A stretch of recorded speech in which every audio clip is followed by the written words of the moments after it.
बिस्मिल्लाहिर्रहमानिर्रहीम। अस्सलाम वालेकुम।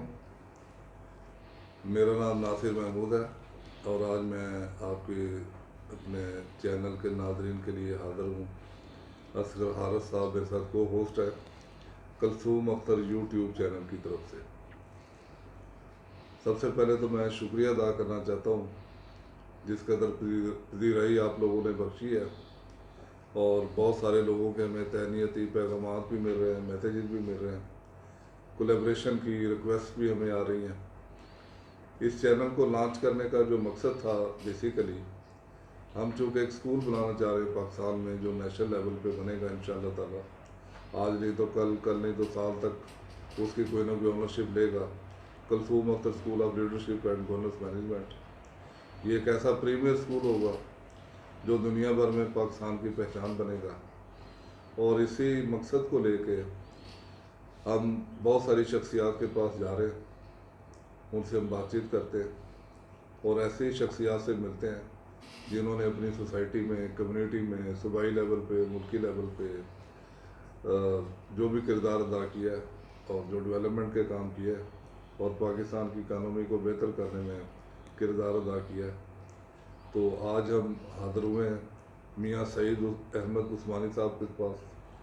मियाँ सईद अहमद उस्मानी साहब Punjab small industries employees cooperative housing society के सदर हैं और माशाल्लाह ये तीसरी दफ़ा बहुत ज़्यादा मैंडेट के साथ बरसर इक़्तिदार आए। अल्लाह ताला ने इन्हें बड़ी इज़्ज़त दी है, बहुत खुशगवार, खुश लिबास और बहुत अच्छे मुकर्रर हैं। तो मियाँ साहब वेलकम टू द शो। तो शो शुरू करने से पहले मैं अपने को होस्ट असगर हारिस साहब से रिक्वेस्ट करूँगा कि वो आपसे सवालात का आगाज़ करें। असगर साहब। जी, thank you Nasir sahab. Again I am very thankful to Mian Saeed Ahmad उस्मानी साहब। सर, आपने टाइम दिया, मौका दिया हमें आपसे बातचीत करने का और बेसिकली मैं और नासिर साहब बहुत कीन थे आपसे मिलने के लिए और हम चाह रहे थे कि आपने जो कारहाय नुमाया अंजाम दिए हैं, ना सिर्फ इस सोसाइटी के लिए बल्कि आपकी ज़िंदगी में जो आपने अचीवमेंट्स किए हैं उनके बारे में हम बातचीत करेंगे। आपकी ज़ाती ज़िंदगी के वो पहलू जो अभी तक किसी को पता नहीं थे, हम अपने चैनल के थ्रू उसको उजागर करने की कोशिश करेंगे। तो आज हमारी आपसे ये गुजारिश होगी कि आप ज़रूर दिल खोल के बातें कीजिए, वो बातें जो हमारे यंगस्टर सुनना चाहते हैं, वो बातें जो हमारे मुल्क की तरक्की में ममदो मुआवन साबित होंगी। तो हम आगाज़ करते हैं आपकी शख्सियत से और हम चाहेंगे कि आप अपना एक बिल्कुल इख्तिसार के साथ एक अपना तारुफ़ फरमाएँ। वो बताएं हमें कि आप कहाँ से आए, आपका बैकग्राउंड क्या है और आपने अपनी ज़िंदगी का आगाज़ कहाँ से किया। बिस्मिल्लाहिर्रहमानिर्रहीम। मेरा नाम सईद अहमद उस्मानी है और मैंने पंजाब स्मार्ट इंडस्ट्री कॉरपोरेशन से अपने करियर का आगाज़ किया और 95 से मैं पंजाब स्मार्ट इंडस्ट्री कॉरपोरेशन में यूनियन का प्रेसिडेंट हूँ और जब भी कभी वहाँ इलेक्शन हुए हैं उसमें 92% 94% हम लोगों ने हमेशा वोट लिए हैं और ये इसी वजह से है कि हम लोगों के नब्ज़ के मुताबिक काम करते हैं और उनकी ज़्यादा से ज़्यादा खिदमत करने की कोशिश करते हैं ताकि ज़्यादा से ज़्यादा लोगों को उससे बेनिफिट हो। सर, वो कौन सा ऐसा लम्हा था जब आपने ये सोचा कि आपको ये पॉलिटिक्स में आना चाहिए और ये लोग जो बेचारे तरस रहे हैं, जिनके काम नहीं होते, जिनके मसले मसाइल हैं, जिनकी कहीं सरकार में या किसी और अदारे के पास सुनवाई नहीं है, आप उनके दस्ते बाजू बने। ये कौन सा लम्हा था जब आपको ये दिल में ख्याल आया कि आपको सियासत में आना चाहिए? 80 की दहाई में वो प्रेसिडेंट थे हेल्थ डिपार्टमेंट के पूरे पंजाब के। उसके बाद मेरे भाई यूसुफ रज़ा साहब जो थे वो स्मॉल इंडस्ट्री में तकरीबन 15 साल प्रेसिडेंट रहे यूनियन के। तो ये मतलब है कि एक विरासत तौर पे ये चीज़ है। दूसरा ये है कि जिस माशरे में हम रहते हैं हमारे इर्द गिर्द लोगों के साथ इतनी बेइंसाफ़ियाँ, इतनी ज़्यादतियाँ होती हैं जिससे इंसान मुतासर हुए बगैर नहीं रह सकता और जब तक आप आगे बढ़ के लोगों के हकूक़ के लिए बात ना करें तो उनके हकूक़ नहीं मिलते। तो इस हवाले से मैं लेबर ट्रेड यूनियन में आया और अल्हम्दुलिल्लाह ट्रेड यूनियन में भी बड़े अच्छे तरीके से काम कर रहे हैं और जितने भी पूरे पंजाब की जो ट्रेड यूनियन हैं उनमें अल्हम्दुलिल्लाह स्मॉल इंडस्ट्री की जो यूनियन है वो एक बेहतरीन यूनियन है और इस यूनियन के ज़रिए हमने लोगों को बेशुमार मुराद दिलवाई हैं और बेसिकली यूनियन और मैनेजमेंट एक गाड़ी के दो पहिए होते हैं। अगर आप अच्छे तरीके से चलाएं तो इसमें आवाम का भी भला होता है और लोगों को भी उनके जो हकूक़ हैं वो मिलते हैं। उस्मानी साहब, जो हम समझें कि आप इंस्पायर्ड हुए अपने वालिद साहब से और अपने बड़े भाई से और आपने ये खिदमत का जो एक फ्रीज़ा सर अंजाम दिया, आपके ये दौर था जो जिसमें आप ट्रेड यूनियन के प्रेसिडेंट हैं और रहे भी हैं, आपने क्या चीदा काम किए जो कि अवामुन्नास की भलाई के लिए आप समझते हैं कि वो आज हम अवामुन्नास को बता सकते हैं? मैं प्रेसिडेंट बना उस वक्त स्मार्ट इंडस्ट्री में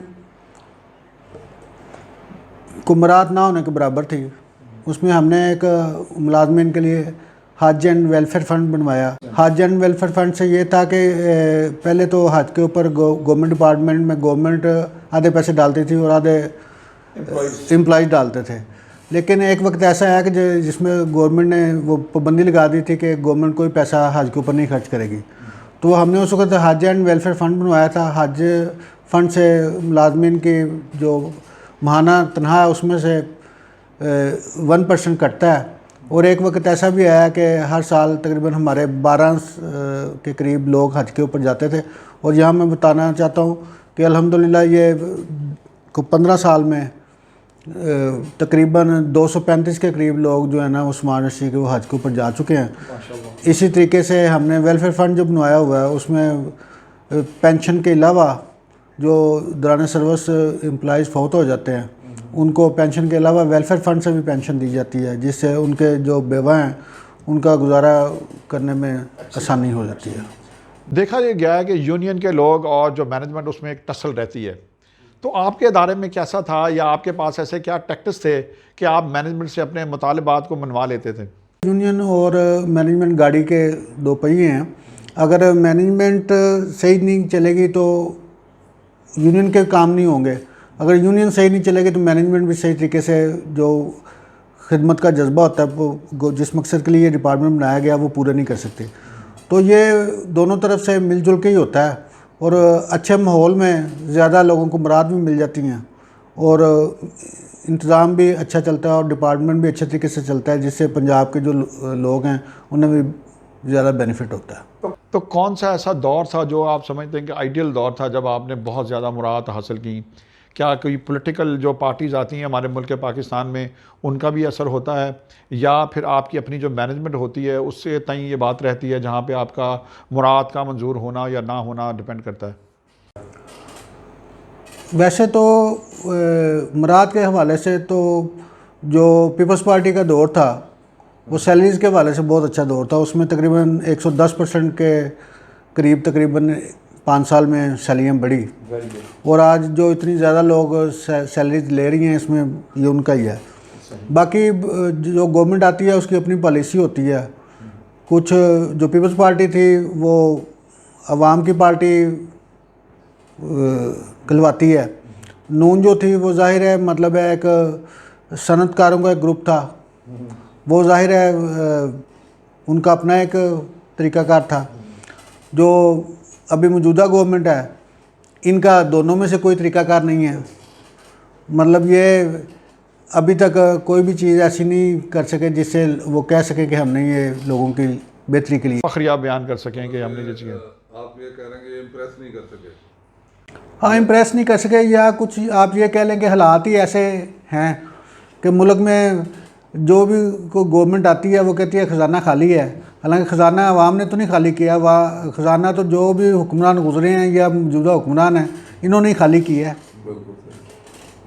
मियाँ साहब, हमारे नाज़रीन की इंफॉर्मेशन के लिए ये बताइए कि जो यूनियन है और आपने एक वर्ड और यूज़ किया ट्रेड यूनियन, इनमें बेसिकली फ़र्क क्या होता है? ट्रेड यूनियन जो है ये बेसिकली तो तमाम जब लोग मिल जाते हैं एक मकसद के लिए, यूनियन का यानी यूनियन का मजमुआ होती है। हाँ, मजमुआ होती है। तो यूनियन जो है, अच्छा यूनियन में आप हमें ये भी बताएं कि आउटसाइडर भी ओहदेदारान हो सकते हैं? हाँ जी, वो इस तरह के गवर्नमेंट ने जो IRO बनाया हुआ है या पीरा बनाया हुआ है, मुख्तलिफ टाइमों में ये बदलता रहता है। उसमें पहले तो 25% कोटा था आउटसाइडर्स के लिए कि कोई भी आउटसाइडर जो है जो वर्कमैन की डेफिनेशन में आता है। वर्कमैन की डेफिनेशन ये है कि जो हाथ से काम करने वाले या वो ऑफिसर की उस इख्तियार ना इस्तेमाल करता हो, उसमें वो वर्कमैन की डेफिनेशन में जो आता है वो मतलब है कि 25% आउटसाइड कोटे से भी आ सकता है। लेकिन बेहतर तरीका ये है कि जो फैक्ट्री की या महकमों की यूनियंस हों वो वहाँ के वर्करों की ही नुमाइंदा लोग हों तो वो ज़्यादा बेहतर है, क्योंकि जो आउटसाइडर आएगा वो आपके हकूक़ की सही बात नहीं कर सकता। बिल्कुल। अच्छा मियाँ साहब, ये बताइए कि काम जब आपने अपनी सर्विस का आगाज़ किया तो उस वक़्त काम का जो माहौल था वो ज़्यादा अच्छा था या आजकल ज़्यादा बेहतर है? नहीं, अभी तो जो नया दौर आ रहा है ये पिछले 4-5 साल से ज़ाहिर है कंप्यूटर का दौर आ गया है। उस वक्त लोग मैनुअली काम करते थे लेकिन उनको काम करने का जज्बा ज़्यादा था और लोग ज़्यादा मेहनत के साथ काम करते थे। अभी जो ये कंप्यूटर का दौर आ गया तो उसी तरीके से मतलब है कि काम करने का जो मेयार है वो उस लेवल का नहीं रहा। आप क्या समझते हैं कि पिछले 30 सालों में पाकिस्तान ने किन चीज़ों में तरक्की की है और किन चीज़ों में पाकिस्तान डेक्लाइन की तरफ गया? देखें, किसी भी मुल्क की तरक्की में जो स्मॉल इंडस्ट्रीज़ है उसका एक अहम रोल होता है। तो पिछले 30 सालों से काफ़ी अच्छे तरीके से चाइना ने, देखें चाइना की मिसाल हमारे सामने है, उन्होंने तरक्की की है। हर घर में वहाँ यूनिट था, हर घर में। इसी तरीके से ख़ुसूसी तौर पर पंजाब में और बिलखसूस लाहौर में भी यही सूरत हाल थी हमारी कि तकरीबन घरों में भी लोगों ने इंडस्ट्री लगाई हुई थी, वो कर रहा था। लेकिन पिछले कुछ अरसे से महंगाई की वजह से और ज़्यादा अपॉर्चुनिटी ना होने की वजह से ये थोड़ा सा डाउन गया है। इसको अप करने की ज़रूरत है, इससे ही मुल्क तरक्की करेगा। और स्मार्ट इंडस्ट्री का तो ख़ास तौर पे बड़ा अहम रोल रहा वह हमारे इंडस्ट्रियल स्टेट्स हैं, ये लाहौर, गुजरांवाला और जितने भी आपकी एक्सपोर्ट हो रही है उसमें सारा स्मार्ट इंडस्ट्री का बड़ा अहम रोल है। छोटे छोटे लोग यूनिटों को हमने इंडस्ट्रियल स्टेट्स बना के दी, उसके बाद हमने उनको लोनिंग की और आज वो मुल्क के बड़े बड़े नामवर सनतकार हैं जो इस सारे सिलसिले को चला रहे हैं। तो इसको इनकरेज करने की ज़रूरत है। बिल्कुल। मियाँ साहब, माशाल्लाह इस सोसाइटी की तरक्की में, डेवलपमेंट में, इसको अपलिफ्ट करने में आपका बड़ा रोल है। और 2012 से लेके अब तक आज 2020 है, तकरीबन सोसाइटी की तमाम जो प्री रिक्विजिट्स है वो पूरी हो चुकी है। मुझे याद है कि 2010 में पहली दफ़ा यहाँ पे आया था तो उस वक्त सोसाइटी का जो इंफ्रास्ट्रक्चर था वो बहुत ख़राब था। ख़ासतौर पे सड़कें, यहाँ पे बिजली नहीं थी, सीवरेज नहीं था, पार्क नहीं थे, रास्ते सही नहीं थे और भी बहुत सारे मसाइल थे। तो जब आपने इलेक्शन कंटेस्ट करने का फ़ैसला किया उसके बाद आपने क्या प्लानिंग की, कैसे आपने 3 साल में टर्न अराउंड किया कि आपने सारी सोसाइटी का नक्शा ही बदल दिया? देखिए, नवंबर 2012 में हम लोग 13 रुकनी हमारी मैनेजमेंट कमेटी इलेक्ट होके आई थी। जब हम लोग इलेक्ट होके आए तो हमने पहली मीटिंग में ये फ़ैसला किया कि हम सबसे पहले सोसाइटी में बिजली का काम करवाएंगे। लेकिन अनफॉर्चुनेटली उस वक्त तक ना ही हमारा नक्शा जो ऑलरेडी पहले पास हुआ था वो रिलीज़ हुआ था और ना ही हमारे पास फंड थे। लेकिन वो जो 13 रुकनी कमेटी थी उन्होंने मेरी सरबराही में दिन रात मेहनत की, जिसमें मैं, हमारे भाई भी उसमें शामिल थे। तो हमने अल्हम्दुलिल्लाह 6 माह के बाद वो सोसाइटी जिसमें तकरीबन 2-2, 2.5 फुट के जो गड्ढे पड़े हुए थे वो अल्हम्दुलिल्लाह 6 माह के बाद बेहतरीन एक इंफ्रास्ट्रक्चर सड़कों की सूरत में हमने दिया। तो तकरीबन 1 साल के अंदर हमने 2,72,00,000 रुपया जो है वो वापडा को भी पे किया। तो ये सारा उस वक्त की जो मैनेजमेंट कमेटी थी उसका एक अहम रोल था और दोस्तों ने मेरी हर बात के ऊपर लब्बैक कहा। तो हमने भी टेक्निकल तरीके से उसको सारा हैंडल किया और यही वजह थी कि उसके बाद जितने 2 इलेक्शन हुए हैं, पहले इलेक्शन में हमारे मुखालफिन ने 67 वोट लिए थे और हमारे 374 थे। ये जो दूसरा भी इलेक्शन हुआ है, दूसरा जो इलेक्शन हुआ था उसमें हमारे तकरीबन 450 थे और हमारे मुखालफिन के 225 थे। अब जो तीसरा इलेक्शन हुआ है इसमें मुखालफिन के 106 थे और हमारे 574 थे। Excellent progress. माशाल्लाह, ये तो सोसाइटी के लोगों का आपके ऊपर इत्मीनान है और बहुत गैर मुतज़ल्ज़ल इत्मीनान है। अल्लाह ताला आपके लिए मज़ीद भी आसानियाँ पैदा करे। तो जो आपका पहला टेन्योर था उसके बाद यहाँ पे मैं खुद भी इस चीज़ का गवाह हूँ कि प्लाटों की और घरों की कीमतों में खातर का इजाफा हुआ 2 से 3 गुना। आपके उन डेवलपमेंट के जो काम थे उन्हीं की वजह से ये पॉसिबल हुआ। तो आप क्या समझते हैं कि अब आज के दौर में और क्या ऐसे काम करने की ज़रूरत है जिससे सोसाइटी मज़ीद अपलिफ्ट हो, इसकी मतलब लाहौर से बाहर जो है वो इसकी पजीराई भी हो और लोग यहाँ पे इन्वेस्टमेंट करने के लिए सोचें? 2012 में जो 14 मरले का प्लाट था उसकी कीमत तकरीबन 14-15 लाख थी। तो मैंने उस वक्त लोगों को कहा था कि आप हमें वोट दें तो ये इंशाल्लाह 3 साल के अंदर 50 लाख कीमत हो जाएगी। तो लोग उस वक्त बड़े हैरान थे कि ये 50 लाख कैसे हो जाएगी, लेकिन जब 3 साल गुजरे तो उसकी कीमत उस वक्त 60 लाख रुपये हो चुकी थी। तो अभी भी हमारे 2-3 डिस्प्यूट हैं जिसमें लम्स के साथ डिस्प्यूट है, DHA के साथ डिस्प्यूट है और ये ज़ीम सैन कादी की जगह का डिस्प्यूट है। ये इंशाल्लाह हम काफ़ी करीब हैं इसको हल करने के।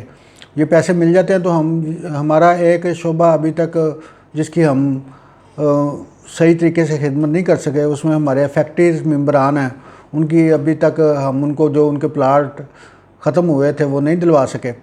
तो ये DHA लम्स और ज़ीम सैन कादी वाला जो मसला हल हो जाएगा इंशाल्लाह, तो इससे हम उनके लिए सेकंड फेज़ बनाएंगे। और जहाँ तक लोगों के एतमाद की बात है तो अभी स्मार्ट इंडस्ट्री में जो 14 मरले का प्लाट है वो 90 से लेके 150 तक है। तो ये एतमाद की बात ही है और अल्हम्दुलिल्लाह ये इतना स्लम्प आया है, हर तरफ कीमतें गिर गई हैं, सारा कुछ हो गया, लेकिन स्मार्ट इंडस्ट्री की काम स्लो ज़रूर हुआ है लेकिन कीमतें आज भी उसी तरीके से बरकरार हैं और लोग उसी तरीके से इन्वेस्टमेंट करना चाह रहे हैं। बिल्कुल सही। उस्मानी साहब, आप क्या समझते हैं कि अभी आजकल तो कोरोना है, कोरोना लॉकडाउन की वजह से बहुत सारी चीज़ें जो है वो स्लो डाउन हो गई हैं या बंद हो गई हैं, जो हमारी सोसाइटी का जो रास्ते का मसला है वो आप क्या फोर्सी करते हैं कि कब तक वो सही? ये DHA ने जो रास्ते बंद किए हैं ये 22 के करीब रास्ते हैं जो मुख्तलिफ कॉलोनीज़ जो उनके साथ लगती हैं उन्होंने बंद किए थे ये लॉकडाउन के वाले से, कोरोना की वजह से। तो हमने ब्रिगेडियर हमज़ा साहब हैं इनके सिक्योरिटी के इंचार्ज, उनके साथ हमारी मीटिंग हुई थी तो उन्होंने हमें ये यकीन दहानी कराई थी कि जो ही लॉकडाउन ख़त्म होगा तो हम इंशाल्लाह इसको ख़त्म कर देंगे। क्योंकि ये कोरोना की वजह से खाली ये ही नहीं है कि ये जो इलाके हैं इनमें कोरोना बहुत ज़्यादा है, ये वजह नहीं है। कोरोना इन इलाकों से ज़्यादा DHA में कोरोना ज़्यादा है, लेकिन वो DHA वाले भी इस बात को महसूस कर रहे हैं कि ये जो कोरोना है ज़रूरी नहीं है कि उधर से लोग आएंगे तो इधर कोरोना होगा, इधर से भी लोग जब गुजर के जाएंगे तो उनको भी कोरोना हो सकता है। तो DHA के अपने बल्कि जो स्टाफ है उनको भी, ये जो सिक्योरिटी के लोग हैं उनको भी काफ़ी लोग डिस्टर्ब हुए हैं, उन्होंने उनको मतलब है कि रेस्ट करवाया है। तो ये जो ही इंशाल्लाह लॉकडाउन ख़त्म हो जाएगा तो ये इंशाल्लाह रास्ता खुल जाएगा और रास्ता भी खुल जाएगा और उसके साथ जो एक पुल ही बननी है। पुल का हमारा जो केस है वो कोर्ट में चल रहा है, वो भी इंशाल्लाह ताला अल्लाह के फजल करम से इंशाल्लाह बनेगा, इंशाल्लाह पुल भी, और उसके ऊपर सारा काम होगा। बिल्कुल सही। असगर साहब जी सर, एक तो रास्ते की बात मेरे जहन में आ रही थी वो आपने कर दी। रास्ता बहुत ज़रूरी होता है। जब हम इस सोसाइटी में आ रहे थे माशाल्लाह जब हम अंदर आए तो हमने देखा सोसाइटी बहुत अच्छी है, वेल प्लान सोसाइटी है, बेहतर हो चुकी है आज कंपेयर टू थोड़े साल पहले की बात है। तो कोई ऐसा आप गेट क्यों नहीं लगाते बहुत बड़े जो आपके तमाम रास्ते हैं? एक तो मेरा सवाल है कितने रास्ते हैं जो कि आपकी सोसाइटी में आते हैं, और उन गेट्स के ऊपर जैसे हम बहरिया में जाते हैं, DHA में जाते हैं तो एक entrance gate, even state life में आप देखते हैं, तो कोई ऐसा प्लान है आपके पास?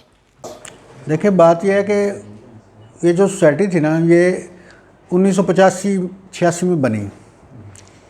उस वक़्त इतना पैसे का भी वो कुछ सिलसिला नहीं होता था। तो ये 2006 तक मतलब एक ही मैनेजमेंट चली आई तो उस दौरान मतलब डिस्प्यूट, ज़मीनों के भी डिस्प्यूट होते रहे, जिसमें लम्स और DHA ने भी स्मार्ट सिटी की जगह के ऊपर कब्ज़ा किया हुआ है। तो उस हवाले से ये इसकी चारदीवारी नहीं हो सकी। चारदीवारी न होने की वजह से सराउंड में जो थे वो आबादियाँ बनती गई, जो मतलब है रास्तों के ऊपर आ गई। जी सही। अब कुछ लोग, कुछ रास्ते, अब UBL के 6-7 रास्ते थे, अब उनका सिर्फ एक रास्ता रह गया है। वो भी उनसे बात हो रही है कि वो सोसाइटी को पे करें। तो जो सरकारी रास्ता होता है उसको कोई भी सोसाइटी बंद नहीं कर सकती। इसी वजह से DHA भी ये रास्ता बंद नहीं कर सकता। जहाँ तक गेट की बात है, DHA ने हमें कहा था कि हम गेट लगा देते हैं यहाँ। हमने कहा बिल्कुल हमने गेट नहीं लगने देना। गेट लगने का मतलब तो ये है कि जब आपका दिल चाहे उसी को ताला कर दें आप। क्लोज कर दें। नहीं, मेरा मतलब था कि आपकी सोसाइटी अपना गेट क्यों नहीं बनाती? नहीं, हमारा जो गेट रास्ते का हमने बनाया, एक तो 5-6 रास्ते हमें लगते हैं। दूसरा ये है कि हमने कुछ एरियाज़ तो बंद कर दिए हैं, वो एक रास्ता चल रहा है उनका। वो एक रास्ता जो है वो सरकारी रास्तों के ऊपर है, उसको बंद नहीं किया जा सकता। बिल्कुल सही। तो उसमें हमने कुछ एरियाज़ के अंदर गेट लगाए हैं। ये अल्फ्लाटोन के साथ साथ जितनी गलियाँ हैं इनमें हम गेट लगा रही हैं। Very good. वो रात को 10 बजे के बाद बंद हो जाते हैं। Very nice. ये अभी 1-2 जगह और हमारी रह गई हैं जिसके ऊपर फंड्स की कमी की वजह से, क्योंकि ये कोरोना जो है इसने जिस तरह ह्यूमन को सारा डिस्टर्ब किया, हर तरफ बात हो रही है गरीब आदमी की, मज़दूर की, लेकिन इससे बाकी भी तमाम इदारे डिस्टर्ब हुए हैं। सोसाइटियों का हमारा जो इनकम का ज़रिया है वो ट्रांसफ़र फीस है। तो ये कोरोना की वजह से जब दफ्तर ही बंद हो गए हैं तो मतलब पैसा अर्निंग वाला तो सिलसिला ही बंद हो गया। लेकिन हमने अपना कोई स्टाफ नहीं निकाला और उसको सारा एडजस्ट किया है। जी उस्मानी साहब, मेरा यही सवाल था कि आपका इनकम जनरेटिंग जो सोर्स है वो क्या है सोसाइटी के लिए, और आपने सोसाइटी के अंदर जो डेवलपमेंट्स की हैं, जैसे कुछ पार्क्स बनाई जाती हैं, कब्रिस्तान है, स्कूल्स हैं, या कोई हेल्थ की फैसिलिटी है, इसके ऊपर कोई इज़हार ख्याल फरमाया? ये 2012 से पहले तो यहाँ ना कोई कब्रिस्तान था, ना कोई डिस्पेंसरी थी, ना ही कोई अच्छा स्कूल था। अब अल्हम्दुलिल्लाह सोसाइटी में अलाइड स्कूल भी है और बड़े अच्छे रिज़ल्ट उनके आ रहे हैं। उसके अलावा कब्रिस्तान के लिए भी हमने 2015 में जगह ली। वो कब्रिस्तान भी सोसाइटी के साथ ही बिल्कुल बना हुआ है। ये टैंकी के नीचे डिस्पेंसरी बनी हुई है, तकरीबन उसमें 70-80 के करीब डेली पेशेंट चेक किए जाते हैं और फ्री ऑफ कास्ट उनका इलाज हो रहा है। इसी तरीके से हमारी आइंदा भी फिल्ट्रेशन प्लांट हमने लगवाया है। मस्जिदें 2 हमने, मतलब पहले 1 मस्जिद थी, अब 2 हो गई हैं और उनकी डेवलपमेंट भी की है। तो नमाजियों की नमाज़ पढ़ने की गुंजाइश भी ज़्यादा बढ़ाई है उनमें। कमर्शियल एक्टिविटीज़ के लिए भी आपने कोई अरेंजमेंट किया, कोई स्पेशल, कोई जैसे मार्केट्स हैं या जहाँ से शॉपिंग मॉल है, कोई इस तरह की चीज़? नहीं, हमारे यहाँ जो सोसाइटी थी इसमें कमर्शियल एरिया बने हुए हैं पहले ही। वो हैं छोटे हैं, 2-2 मरले के कमर्शियल एरिया हैं, लेकिन वो तकरीबन वो आके हमने सारे डेवलप किए हैं। उसमें मतलब लोगों ने फ्लैट भी बनाए हुए हैं। और तो आप क्या जो मकीन है यहाँ पे सोसाइटी में रहने वाले हैं उनसे कोई चंदा भी चार्ज करते हैं पर मंथ के तौर पे? कल कला अगर आपकी ट्रांसफर बंद हो जाती हैं, या जैसे आप बता रहे थे 1000 कनाल के करीब ये जगह है सोसाइटी में जो कि कोई 80% ऑक्यूपाइड है, बाकी अभी सेल परचेज हो रही है, जब ये सारी सेल परचेज हो जाती है तो आपका तो ज़रिया आमदन बंद हो जाएगा सोसाइटी का, सोसाइटी की जो गवर्निंग बॉडी है, तो फिर आप इनकम कहाँ से जनरेट करेंगे उसका? जैसे मैंने बताया कि 2012 में ना हमारा सीवरेज का सिस्टम था, ना वाटर सप्लाई थी, ना वापडा का सिस्टम था, ना ही कोई और फैसिलिटी थी। ये सारी चीज़ें हमने, जाहिर है मतलब है कि हमारा जो मंथली खर्चा है वो तकरीबन 12 लाख के करीब है, जिसमें सैलरीज और वाटर सप्लाई के, बिजली के बिल और ये स्ट्रीट लाइट वगैरह जो बन रही है। यहाँ मैं ये बताना चाहता हूँ कि ये जो स्ट्रीट लाइट लगी हुई है ये लाहौर की शायद 2-3 सोसाइटियाँ होंगी जिसमें LED लाइट की ये सारी स्ट्रीट लाइट लगी हुई हैं। तो ये सबसे पहले ये अल्हम्दुलिल्लाह हमने ही लगाई थी सोसाइटी में। तो इसके लिए हमने मेंटेनेंस चार्जेस हैं हमारे 6000 रुपया साल के। तो पहले हमारे पास कोई सिस्टम नहीं था पैसे इकट्ठे करने का मंथली। तो अभी ये जब वाटर सप्लाई का ये सिलसिला हमने शुरू किया, हर बंदे ने अपना कनेक्शन लगवा लिया, तो तकरीबन 80% लोगों ने कनेक्शन लगवा लिए हैं। तो उससे हमें तकरीबन मंथली 6-6.5 लाख रुपये आना शुरू हो गया। ये इनिशली था। उसके बाद गवर्नमेंट ने मतलब बिजली के भी बिल बहुत बढ़ा दिए हैं, सारी चीज़ें हो गई हैं, लेकिन ये है कि अब हमारे पास मंथली का एक सिस्टम आ गया, बन चुका है, सही। ठीक है कि नहीं। तो उसी से हम मतलब कर रहे हैं, तो ये इंशाल्लाह मुस्तकबिल में इसको मज़ीद बेहतर हो जाएगा, तो ये फाइनेंशियल जो है वो भी सारे मामला हल हो जाएंगे। सर, जब पैसा आता है, पैसे को इस्तेमाल करना और उसको रखना एक बहुत मुश्किल काम होता है, और क्या ऐसा मैकेनिज़्म है आपके पास कि ऑडिट किया जाता है आपके इस फंड्स का, और कोई कंपनी आपकी ऑडिट फर्म है जो है इसको करती है, या अपनी बॉडी के आपके कुछ मेंबर्स हैं, तो क्या तरीकाकार है इसमें? इसका तरीकाकार ये होता है कि सबसे पहले तो जब हम आए तो उस वक़्त कैश का सिस्टम था। आप गए, उन्होंने कैश दिया, वो कुछ आप खा गए, कुछ सिस्टम। हमने आने के बाद फ़ौरन पहला काम ये किया कि बैंक अकाउंट खुलाया बैंक ऑफ पंजाब में, और जितनी ट्रांजैक्शनें हैं वो बैंक के ज़रिए हैं। चाहे आपने कोई चीज़ परचेज़ करनी है या किसी मेंबर ने अपने पैसे जमा कराने हैं, वो बैंक में जमा होंगे और उसकी रसीद उसको मिलेगी। ठीक है जी, एक तो ये सिलसिला है। दूसरा ये है कि 1 लाख से ऊपर कोई भी चीज़ आपने परचेज़ करनी है तो उसकी टेंडरिंग होगी। वो 2 नेशनल न्यूज़ पेपर्स में वो दिया जाता है, और पेपरा रूल के मुताबिक जिसका लोएस्ट आता है या पेपरा के मुताबिक जो सारा अपने उसके रिक्वायरमेंट पूरी करता है, उसको हम मतलब है कि वो टेंडरिंग करते हैं। और यहाँ ये मैं बताना चाहता हूँ कि जो हमने सबसे पहले सड़कों का टेंडर लगाया था वो 66 लाख रुपए का टेंडर लगाया था, और उसमें 8% बिलो के ऊपर हमने वो काम दिया था।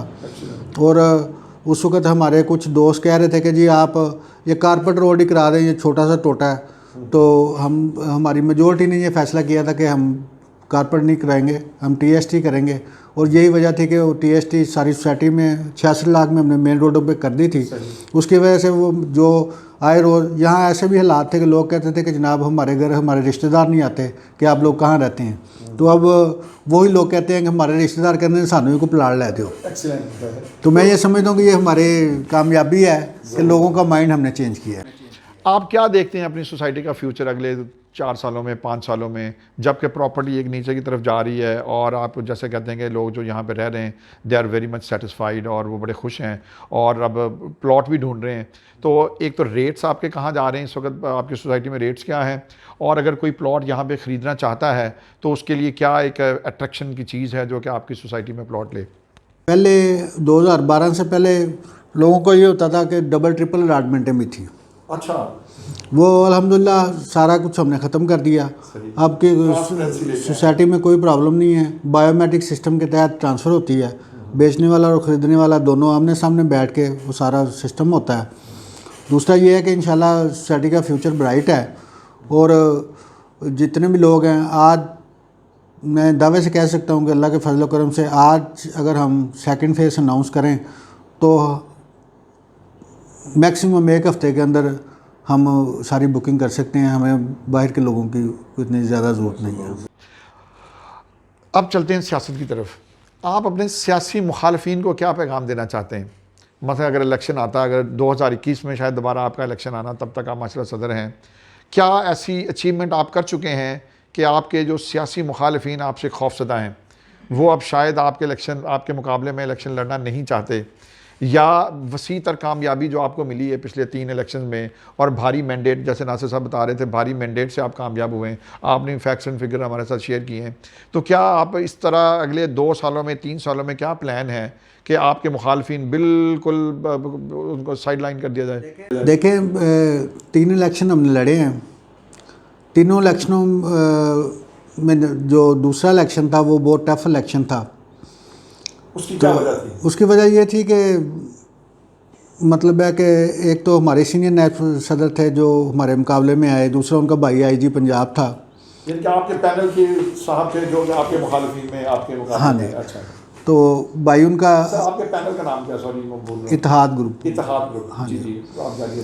तो लेकिन वो मतलब है कि इलेक्शन अच्छा इलेक्शन हुआ, लेकिन उसके बाद ये जो अब इलेक्शन था तो वो भी हमें कहते रहे कि जनाब रहन दो, मैनू ले लो, तो इलेक्शन ना कराओ।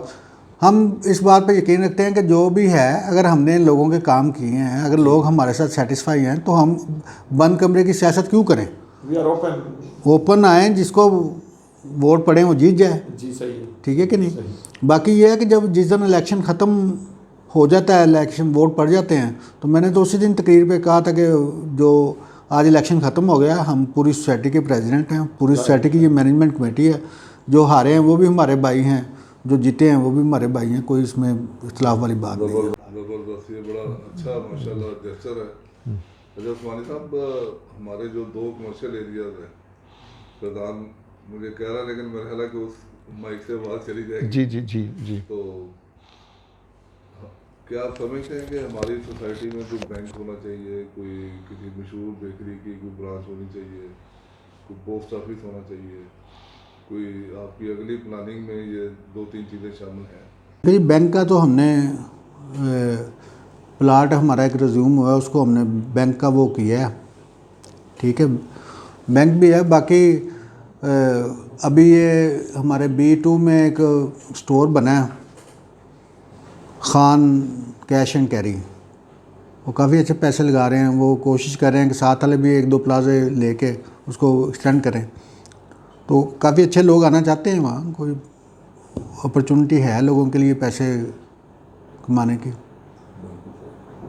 अब सर मैं एक और सवाल था आपकी, माशाल्लाह आपका यूनियन के साथ बहुत अच्छा राब्ता और नाता रहा। एक तो मैंने पूछना था, जैसे आपने बता दिया कि आपकी इनकम जनरेशन क्या है इस सोसाइटी के लिए, सोसाइटी की आपकी खिदमात जो हैं वो माशाल्लाह पहले ही रोज़े रोशन की तरह यहाँ हैं।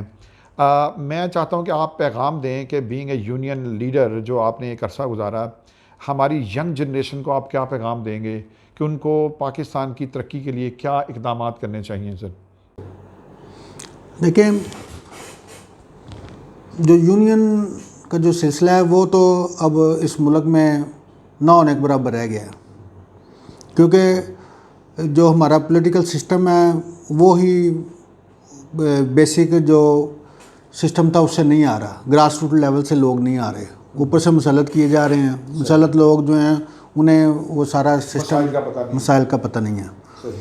दूसरा ये नौजवानों के लिए बड़ी अपॉर्चुनिटी है, नौजवानों को आगे बढ़ना चाहिए, और जो हम घर बैठे कह देते हैं उस हमने कौन सा वज़ीर-ए-आज़म बनना है या हमने कौन सा मिनिस्टर बनना है, भाई हमने क्यों नहीं बनना, वेरी गुड, हम में से लोगों ने बनना है, जो हिम्मत करेगा वो आगे आएगा, वो बनेगा।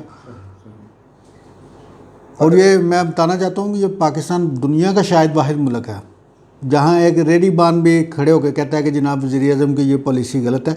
मैं समझता हूँ कि दुनिया में सबसे ज़्यादा अवेयरनेस जो सियासत के मुतल्लिक लोगों का वो पाकिस्तान के लोगों को है। और उनको आज़ादी है इज़हार राय के लिए किसी भी वक्त किसी भी फोरम पे। आप देखें ना, आप सऊदीया में रहे हैं जी, सऊदीया में तो यहाँ तक भी लोगों की हालत है कि आप उनको पूछें कि आज दिन क्या है तो वो कहता पता नहीं आज बुध है या जुमेरात है। तो सियासत के ऊपर बिल्कुल पाबंदी है। तो यहाँ पाकिस्तान में तो एक रेडीबान भी उठ के कहता है जनाब वज़ीर-ए-आज़म की ये पॉलिसी गलत है, ये पॉलिसी सही है, लेकिन सियासतदानों को अपने फ़ैसले खुद करने चाहिए। सही सही। हाँ, ऑन अ पॉजिटिव नोट हम ये फील करते हैं, जैसे हम भी बाहर रहे हैं, हम अब घूम के भी आए हैं और हमने काम भी किया है, और हम देखते हैं पाकिस्तान ने तरक्की की है। पिछले अगर सालों में देखा जाए तो पाकिस्तान बतदरीज तरक्की कर रहा है। ठीक है, हम क्रिटिसाइज़ करते हैं गवर्नमेंट, जो भी गवर्नमेंट आती है, we are not talking about any typical government, के तरक्की हो रही है। और वो क्यों हो रही है? जब लोग तनकीदी निगाह से देखते हैं, किसी काम के अच्छे होने को अच्छा कहते हैं, बुरे होने को बुरा कहते हैं। तो बिल्कुल आपकी बात ठीक है। ये तो बात हो गई आपकी उसके हवाले से, आपके जो थी। एक बहुत इंपॉर्टेंट सवाल सर मेरे जहन में गर्दिश कर रहा है कि जैसे आप स्मॉल इंडस्ट्रीज़ में बात करते हैं, आई am a layman, I want to start my business. एक आम आदमी जो कि एक यंगस्टर है, जिसके पास पैशन है, जिसके पास ताकत है, जिसके पास थोड़ा बहुत पैसा भी है और वो अपना काम करना चाहता है, तो आपकी पंजाब स्मॉल इंडस्ट्रीज़ उसको किस तरह हेल्प करती है? क्या ऐसा कोई गाइडलाइंस हैं या यंगस्टर्स को कहाँ जाना चाहिए ये रहनुमाई हासिल करने के लिए? पंजाब स्मॉल इंडस्ट्री ने एडवाइजरी सर्विस है हमारी डिपार्टमेंट में। हमारे डिविजनल लेवल पे हमारे रीजनल ऑफिसेज हैं, डिस्ट्रिक्ट लेवल पे हमारे डिस्ट्रिक्ट डेवलपमेंट ऑफिस हैं, जहाँ हमारे लोग बैठे होते हैं। वो आपको अगर, क्योंकि स्मॉल इंडस्ट्री छोटे लोन देती है, 30 लाख रुपए तक हम लोन देते हैं। जी जी। उसमें मतलब है कि जो लोग आते हैं वो जो उनकी रिक्वायरमेंट है वो पूरी करते हैं तो उन्हें लोन मिल जाता है। आप समीडा को अपने स्मॉल इंडस्ट्री के साथ किस तरह रिलेट करते हैं? क्या ऐसी फिजिबिलिटी रिपोर्ट्स बनी पड़ी होती हैं? आपका इदारा बिल्कुल उनको हर चीज़ एक स्क्रैच लेवल से स्टार्ट करके बताता है, या लोग अपना प्लान खुद बना के आते हैं और आप सिर्फ फंडिंग करते हैं? समीडा जो है ना जी, समीडा मैं आपको बिल्कुल हकीकत बता रहा हूँ कि समीडा जब स्टार्ट में बना है तो वो हमारी ही जो फिजिबिलिटियाँ बनी हुई थी वो लेके उन्होंने सिर्फ वो माहौल उनका वो जो मम्मी डैडी माहौल था जो मैंने आपको बताया कि वो जो कंप्यूटराइजेशन आ गई वो समीडा उसमें ले आया, ठीक है ना जी। तो फ़र्क सिर्फ इतना था कि वर्किंग हमारी थी, समीडा ने उसको कंप्यूटर में फीड किया, आप लोग जाते हैं वो प्रिंट निकाल के आपको दे देता है, हम कहते हैं फ़ोटोकॉपी करा ला, फ़र्क सिर्फ इतना है। सही सही। तो इसका मतलब कि बिल्कुल आप ऐसी सर्विसेज प्रोवाइड कर रहे हैं, आपका अदारा जो है कि यंगस्टर्स को हम हेल्प आउट कर रहे हैं कि आपने बिज़नेस कौन सा कर सकते हैं, उसके लिए फिजिबिलिटी रिपोर्ट क्या हो सकती है, फंडिंग कहाँ से, एरिया कौन से कहाँ पे आप लगा सकते हैं। आप ट्रेनिंग का जिक्र कर रहे थे कि आपकी जो स्मॉल इंडस्ट्रीज़ थी, स्मॉल इंडस्ट्री कॉरपोरेशन के अंडर जो ट्रेनिंग थी और फिर टैबटा बना, इसके बारे में आपका क्या ख्याल है? देखिए ये जो जितने भी टेक्निकल ट्रेनिंग सेंटर थे वो पिछली गवर्नमेंट के दौर में एक नया डिपार्टमेंट बना जो टैफटा, वो सारे टेक्निकल एजुकेशन जितनी थी वो सारे उसमें चले गए। स्मार्ट इंडस्ट्री के जो थे वो टेक्निकल ट्रेनिंग सेंटर भी थे, साथ उनके प्रोडक्शन सेंटर भी थे।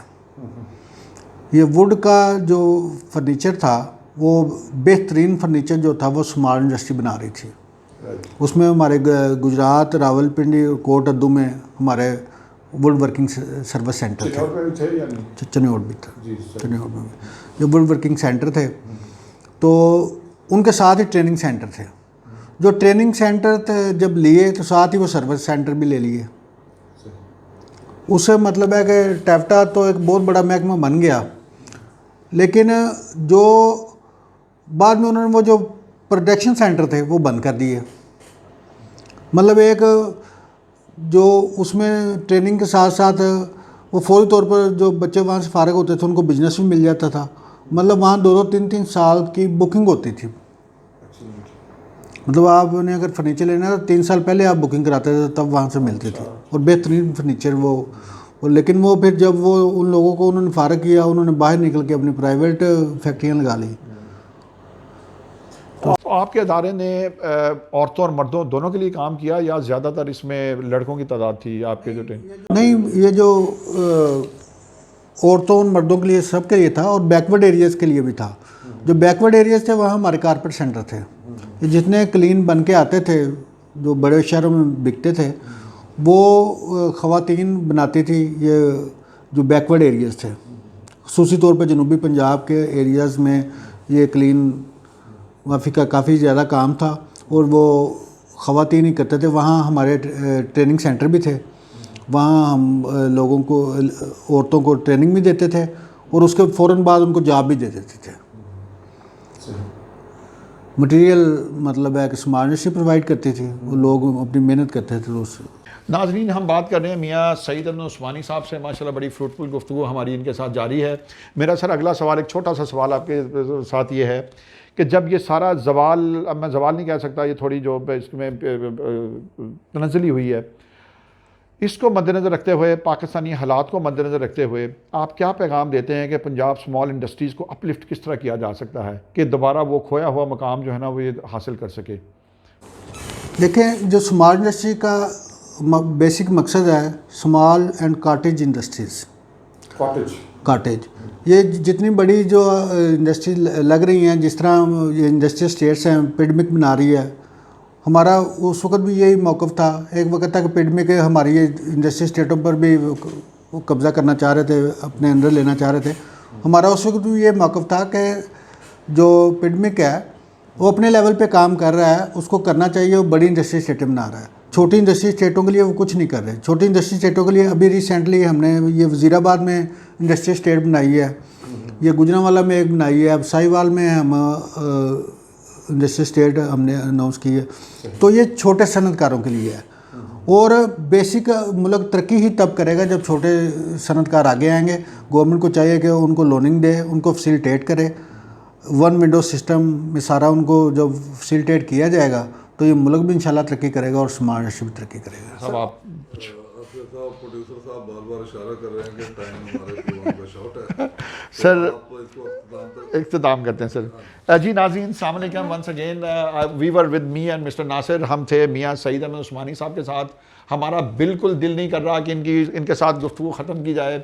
हमारे बहुत सारे सवाल थे जो इन्होंने माशाल्लाह बड़े बतरीके अहसन इन्होंने जवाब दिए हैं, और आने वाले लोगों के साथ और यंग जनरेशन के साथ जो उनको करना चाहिए, और पंजाब स्मॉल इंडस्ट्री जितना अच्छा काम कर रहा है, और बीइंग यूनियन लीडर इन्होंने जो खिदमात अंजाम दी, और उससे बढ़कर पंजाब स्मॉल इंडस्ट्रीज़ कॉरपोरेशन की जो सोसाइटी है इसके ऊपर इनकी माशाल्लाह पिछले 9 साल पे मुहित जो खिदमात हैं वो भी माशाल्लाह हम इनको बहुत सराहते हैं, और हमारी दुआ है कि ये सोसाइटी तरक्की करे। और सर आप अल्लाह ताला आपको और इज़्ज़त दे, आपको और बुलंद मुकाम दे, और आपको और मज़ीद अचीवमेंट हासिल करने की तौफीक अता फरमाए। जी sir, thank you very much, आपका बहुत बहुत शुक्रिया जी।